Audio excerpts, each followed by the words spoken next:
The Stoics place a premium on rationality and objectivity to help us manage our emotions. But how do we develop that objectivity?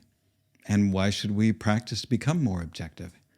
In this week's episode, we're going to dive into those questions and talk about how you can become more objective. Hello, friends. My name is Eric Cloward, and welcome to the Stoic Coffee Break. The Stoic Coffee Break is a weekly podcast where I take aspects of Stoicism and do my best to break them down to their most important points. I share my thoughts on Stoic philosophy as well as my experiences, both my successes and my failures, and hope that you can learn something from them, all within the space of a coffee break. This week's episode is called Facts and Feelings, the Power of Objectivity. Between stimulus and response, there is a space. In that space is our power to choose our response. In our response lies our growth and our freedom. Stephen R. Covey. So imagine you're standing on a mountain peak. The sky is clear and the air is crisp. You take in the vast expanse of the world below, feeling a sense of peace and perspective. But suddenly, clouds roll in. A wind picks up. A storm is coming. Now, most people, when faced with an approaching storm, panic. They run, they flail, they curse their luck. But a seasoned mountaineer knows that the storm isn't personal. It's just a storm. It has no malice, no agenda. It simply is. Now, a skilled climber doesn't waste time on frustration, but instead focuses on what is within their control, finding shelter, securing their footing, and waiting for the storm to pass. This is exactly how emotions work. Life throws storms at us. We feel frustration, disappointment, anxiety, anger. But these emotions are not personal attacks. They are just events passing through your mind like the weather through the sky. The question is, do you let them sweep you away, or do you learn to observe them with detachment as a Stoic would? So this episode is all about objectivity, learning how to step back and separate yourself from the storm and respond with clarity instead of reaction. So why is objectivity such an important skill to learn? Objectivity gives us the ability to separate facts from feelings so that we handle situations in a way that is not only productive, but helps bring peace of mind. Now, objectivity is not about eliminating emotions, but rather being able to step back, notice, and feel our emotions without allowing them to overrun us. Now, most of us go through life as if we are at the mercy of our emotions. We feel anger and we assume we have to act on it. We feel anxious and assume that we must be in danger. We feel hurt and assume that we must retaliate. But what if I told you that feelings and emotions on their own have no real power? It's your interpretation of them that gives them their strength and their grip on you. Now, the first thing I want to clarify is that the Stoics differentiate between our initial impressions of something and the emotions that come from our perspectives or our interpretation of that situation. This is why the Stoics taught that negative emotions come from our misjudgments or errors in our thinking. We tell ourselves stories to try and explain the feelings or impressions that we have about something, which then actually creates our emotions. By being aware of those first impressions, those feelings, we can learn to pause, think about our conscious and unconscious judgments of those impressions, and then decide whether or not it's correct.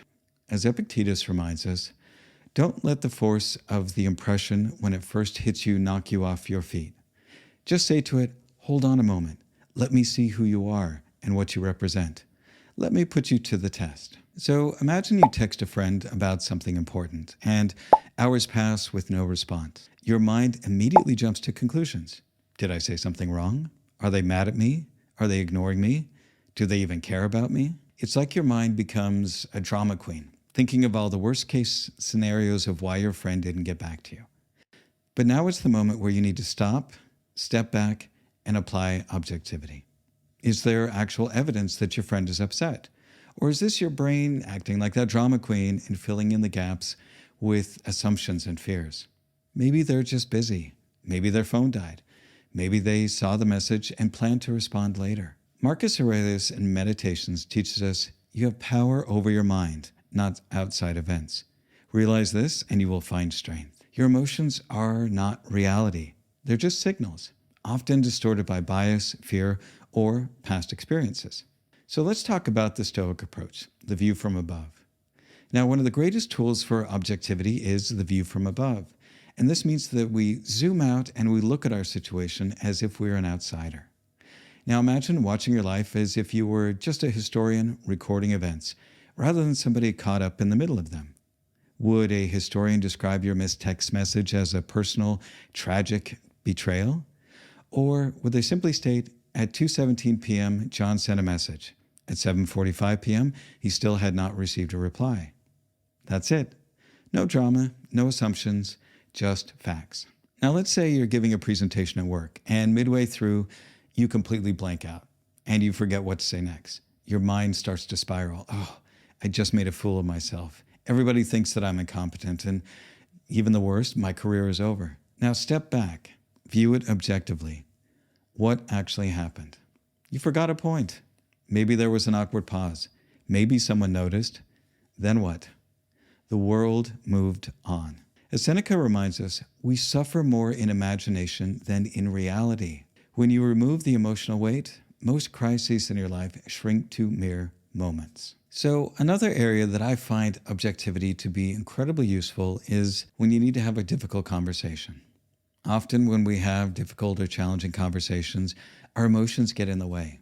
We get upset that the other person doesn't see things our way or act the way that we want them to. We often take it as a personal attack. But Marcus Aurelius gives us the perfect mindset for this. He says, if anyone can refute me, show me I'm making a mistake or looking at things from the wrong perspective, I'll gladly change. It's the truth I'm after, and the truth never harmed anyone. The moment you see a conversation as a search for truth rather than a battle to win, you approach it with curiosity instead of defensiveness. When we practice objectivity, then we give some space for ourselves and for the other person to work through the issues at hand. We're able to focus on the facts and get to the root of the problem rather than simply blaming them for how we feel. Now, being objective doesn't mean being cold or emotionless. It means being clear-headed. And clarity allows for compassion. When you remove your own biases and emotions, you're able to see the other person as a human being rather than an opponent. So the next time you have a difficult conversation, try these few ideas. First, assume good intent unless proven otherwise. Instead of thinking they're being ridiculous, try, they must have a reason for feeling the way that they do. What is it? Recognize that just as your emotions are influencing your perspective, their emotions are influencing theirs. The bottom line is difficult conversations don't have to be battles. When you bring objectivity into the mix, you turn arguments into discussions and conflicts into opportunities for growth. By stepping back, delaying reactions, removing your ego, and practicing compassionate objectivity, you turn emotional landmines into stepping stones toward better understanding. And let's be real, life's too short to waste energy on unnecessary drama. So how do we cultivate objectivity in our daily lives? Knowing this is one thing, practicing it is another. So how can you train yourself to be more objective in your thinking? The first idea is you can ask, what would a friend say? If your best friend came to you in distress over a similar situation, how would you respond? You'd likely be kind, logical, and offer perspective. Your friend didn't text back? They're probably just busy. You messed up your presentation? So what? Everyone does at some point. Now turn that same reasoning on yourself. In fact, be a friend to yourself. The next idea is the will this matter in a year test. When something upsets you, ask, will I still care about this in a year? If yes, then it's worth careful objective thinking. If no, why waste today's peace over it? Most of our daily frustrations, such as traffic, minor disagreements, awkward moments, are forgotten within weeks or days. The last idea is the Marcus test. And this is one of my favorites. Before reacting emotionally, imagine you have to explain your reaction to Marcus Aurelius. Would he be impressed that you lost your temper because the barista got your coffee order wrong? Would he admire the fact that you spent all day upset over a rude comment online? Probably not. So why not save yourself the embarrassment and just skip the overreaction? Epictetus put it simply.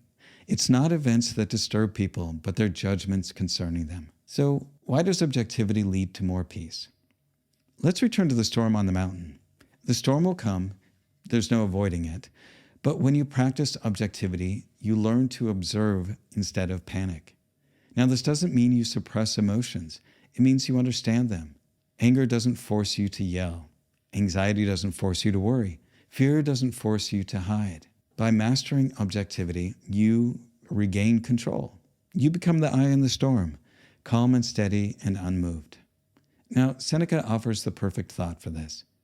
A man who suffers before it's necessary suffers more than is necessary. So the next time you feel emotions taking over, step back, look at the situation with clarity, separate facts from fears, and choose your response, not out of impulse, but out of wisdom.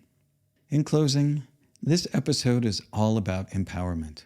It's about reclaiming your mind and training yourself to see with clarity and become the calm, unshakable presence that Stoicism teaches us to be. So when the storm comes, don't fight it. Observe it, choose your response wisely, and in doing so, become stronger. And that's the end of this week's Stoic Coffee Break. As always, be kind to yourself, be kind to others, and thanks for listening. Also, just want to let you know my book is available for sale, Stoicism 101. You can find out more information about it on my website at stoic.coffee. Also, if you have any questions or comments or any ideas that you would like to hear on future episodes, go ahead and leave them in the comments below. Thanks again for listening.